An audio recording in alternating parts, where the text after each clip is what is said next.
Size birlikte hesabımı tanıtacağım. Arkadaşlar yanımda arkadaşlarım var. Arkadaşlar abone olursanız sevinirim. Arkadaşlar böyle videoların gelmesi için abone olup like atmayı unutmayın. Arkadaşlar abone olursanız yayın açmak istiyorum. Arkadaşlar çok az bir abonem kaldı. Ama arkadaşlarımla birlikte ve sizin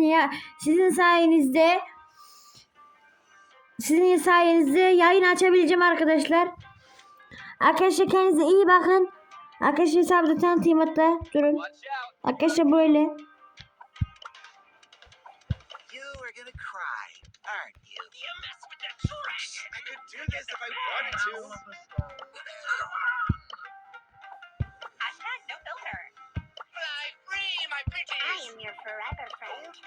Neyse arkadaşlar. Hepinizi görüşürüz arkadaşlar. Kendinize iyi bakın, görüşürüz.